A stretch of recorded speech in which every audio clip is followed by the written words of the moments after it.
क्या आपको भी अपना वजन घटाने की ज़रूरत लगती है तो आप भी कंफ्यूज रहते हो कि मुझे किस तरह से अपनी फिजिकल फिटनेस जर्नी की स्टार्ट करना चाहिए, क्योंकि बहुत सारे ऑप्शंस अवेलेबल होते हैं। जब हम एक स्टार्ट करता है बंदा कोई, तो उसके सामने वॉकिंग एक ऑप्शन होता है सबसे easiest. Jogging, running, cycling, swimming, gymming और योगा।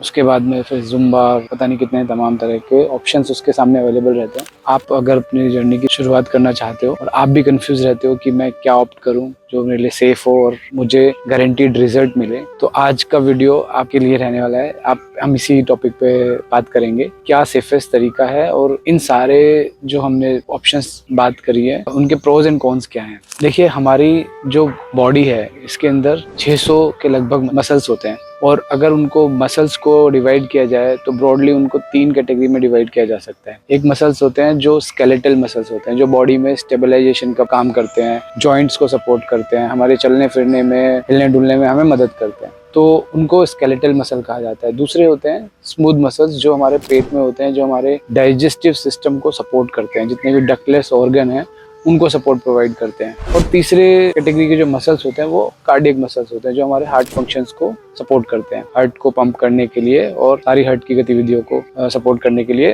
कार्डियक मसल्स सपोर्ट करते हैं। अगर आप मसल का इसके बियॉन्ड, अगर इन कैटेगरीज के बियॉन्ड अगर आप समझना चाहते हो कि मसल्स का बॉडी में और इसके अलावा क्या काम है, बॉडी में जो हीट जनरेशन होता है, तो उसको अगर 1 डिग्री अगर कम करना है या ज़्यादा करना है, तो पसीना आने का जो प्रोसेस है उससे बॉडी को कूल डाउन किया जाता है, और या फिर बॉडी में हीट जनरेट करके उसका तापमान बढ़ाया जाता है। क्योंकि जितने भी पैथोजेंस को, वायरस को, बैक्टीरिया को किल करने का जो इम्यून सिस्टम काम करता है वो हीट जनरेशन के थ्रू ही करता है, तभी हमें फीवर आता है। तो ये जो हीट जनरेशन बॉडी में होती है, ये बेसिकली इसका मेजर जो काम है वो मसल्स का ही होता है। मसल से ही बॉडी में हीट जनरेट हो पाती है। तो कहीं ना कहीं मसल्स की जो काम है वो एक इम्यून सिस्टम फंक्शन को सपोर्ट करना भी है। दूसरा, इसके अलावा बॉडी में जो ब्लड सर्कुलेशन है, बोलते हैं कि चलने फिरने से बॉडी में ब्लड सर्कुलेशन इंप्रूव हो जाता है। तो ऐसा क्यों बोलते हैं? क्योंकि आप देखिए, हार्ट का जो काम है वो ब्लड को पंप करना है थ्रू आर्टरीज, और आर्टरीज से वो टिश्यूज और सेल्स तक अपना प्रोटीन एंड ऑक्सीजन सप्लाई करता है। बट वही ब्लड जब हमारे पैरों तक पहुंच जाता है, नीचे तक पहुंच जाता है ग्रेविटी से और पंप होने की वजह से, क्योंकि ब्लड जो है पंप किया जाता है हार्ट से, तो वो एक बहुत प्रेशर के साथ जाता है आर्टरीज में और नीचे तक पहुंच जाता है। लेकिन यही ब्लड जब डीऑक्सीजनेट हो जाता है, इसके अंदर से ऑक्सीजन जो है टिश्यू और सेल्स तक ले ली जाती है, तो ये डीऑक्सीजनेट हो जाता है। इस डीऑक्सीजनेटेड ब्लड का हमारे हार्ट में वापस पहुंचना बहुत इंपॉर्टेंट है। इम्पॉर्टेंट होने के साथ साथ इसमें इसका जो पहुंचने का जो टाइम है वो भी बहुत क्रूशियल है, क्योंकि वही डिसाइड करता है कि आपका इम्यून सिस्टम कितना अच्छा है, इम्यून रिस्पॉन्स बॉडी में कितना अच्छा है। क्योंकि ये ब्लड वापस आएगा, ऑक्सीजनेट होगा, फिर वापस यही सर्कुलेशन में आएगा, क्योंकि बॉडी को अपना एक ब्लड का वॉल्यूम मेंटेन करना होता है। अब ये समझते हैं कि ब्लड वापस कैसे आता है, तो आर्टरीज के थ्रू नीचे जाता है, लेकिन वेन्स के थ्रू ऊपर आता है। तो वेन्स में जिस तरह से हार्ट जो है आर्टरीज के साथ कनेक्टेड होता है, वेन्स का कोई पंप नहीं होता, तो फिर ब्लड ऊपर कैसे आता है? और जबकि ऊपर चढ़ाना तो थोड़ा मुश्किल टास्क है। तो ये जो प्रोसेस होता है, ये बेसिकली वेन्स के अंदर एक वी शेप के वॉल्स होते हैं, उससे पॉसिबल हो पाता है। और वो जो है वेन्स जो है कनेक्टेड होती हैं आपके मसल्स से, तो मसल्स में एक रिदमिक वाइब्रेशन होती है, उस वाइब्रेशन की वजह से वो ऊपर की तरफ पंप होता रहता है धीरे धीरे धीरे, स्टेप बाय स्टेप। और वी शेप के जो वॉल्स होते हैं वो हेल्प करते हैं ब्लड को नीचे आने से, ब्लॉक करते हैं, और बस वो एक डायरेक्शन में उसको ऊपर पुश करते रहते हैं। ठीक है, मतलब एक स्टेप चढ़ गया तो वापस नीचे नहीं आएगा, ऊपर ही रहेगा। फिर एक और कुछ मसल से पंप आया तो वो ऊपर जाएगा और ऊपर जाएगा।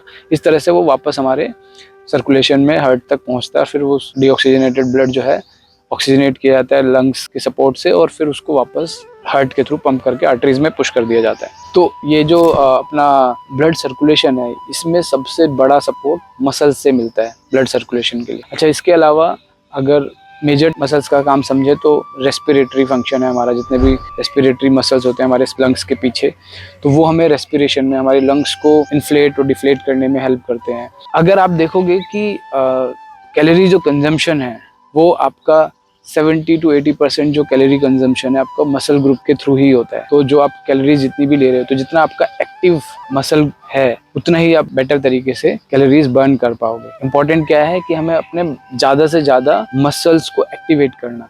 ठीक है, तो अब बात करते हैं हम, जो हमने पहले ऑप्शंस की बात की थी कि वॉकिंग, रनिंग, जिमिंग, स्विमिंग, जितने भी सारे ऑप्शंस हैं, देखिए सारी एक्सरसाइजेस बहुत अच्छी हैं, और आप एटलीस्ट कुछ नहीं कर रहे हैं उससे कुछ कर रहे हैं तो बेटर है। लेकिन जैसे हम वॉकिंग की ही बात करें, तो वॉकिंग में क्या होता है, जनरली लोग स्टार्ट कर देते हैं 10 से 15 किलोमीटर चलना, लेकिन अब उनकी बॉडी इनएक्टिव होती है, मसल ग्रुप जो है सपोर्ट नहीं देता है, मतलब जॉइंट्स को अच्छा मसल का सपोर्ट मिलता नहीं है, तो जॉइंट पे प्रेशर आना शुरू हो जाता है, उनको एंकल में पेन होना शुरू हो जाता है, उनको नी पेन शुरू हो जाते हैं, उनको हिप या फिर उनको लोअर बैक के इश्यूज शुरू हो जाते हैं।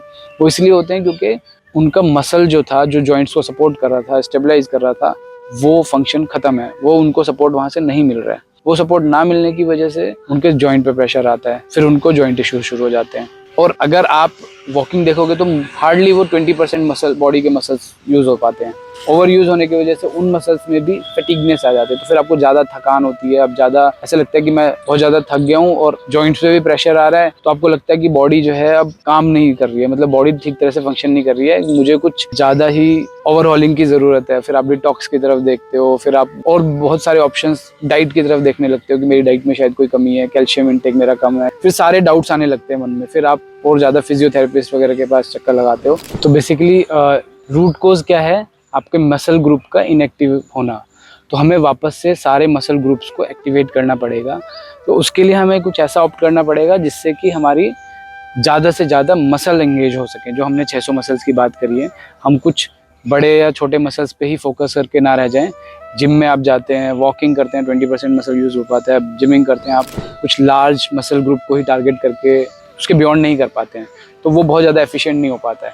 आप स्विमिंग करते हैं, उसमें भी कुछ पोर्शन ऑफ मसल यूज़ हो पाते हैं। लेकिन योगा एक बहुत सेफ तरीका है, क्योंकि योगा में इतनी वैरायटी है कि आप उससे आप अपने 100% मसल एंगेजमेंट कर सकते हो। और हर मसल को अगर आपने एंगेज करना स्टार्ट कर दिया तो बॉडी एक बेटर वे में आपको सपोर्ट देगी, क्योंकि जो लोड शेयरिंग है बॉडी का, वो आप 600 मसल्स पे डिवाइड कर रहे हो, और ना कि आप कुछ 10, 20, 50 मसल्स के ऊपर ही ज़्यादा फोकस कर रहे हो। तो जो वो एक मिटिगेशन है, मतलब वर्कलोड है पूरी बॉडी का, वो आप पूरे सारे मसल्स पे उसको डिवाइड कर रहे हो एफिशिएंटली। और क्या होगा कि आपका जब ज़्यादा मसल्स एक्टिवेट होने लगेंगे, आपको ज़्यादा कैलोरीज बर्न जल्दी होगी। सेफेस्ट तरीका क्या है कि आपको जब स्टार्ट करना है अपना फिजिकल फिटनेस रेजिम, तो उसमें आपको 10 मिनट वॉक करनी चाहिए, फिर उसके बाद में 15 से 20 मिनट आपको स्ट्रेचिंग करनी चाहिए, क्योंकि बॉडी वार्म अप हो चुकी है, ब्लड सर्कुलेशन प्रॉपर तरीके से हो चुका है, तो आपको स्ट्रेचिंग करनी चाहिए। स्ट्रेचिंग में जैसे कि आपको लंजेस हैं, आपको कुछ ट्विस्टिंग के आसनास हैं, इस तरह से आपको स्ट्रेचिंग पे फोकस करना चाहिए। आप अपने हिप मसल्स को, हिप जॉइंट्स को स्ट्रेचअप करो, लेग मसल्स को स्ट्रेचअप करो, और अपर बॉडी को स्ट्रेच करना है इस तरह से, और ट्विस्ट करना है। इस तरह से आप ज़्यादा मसल्स टारगेट कर पाओगे। फिर आपको कुछ मसल्स को, जो बड़े मसल्स हैं, उसके लिए कुछ स्ट्रेंथ ट्रेनिंग करनी चाहिए 10 से 15 मिनट।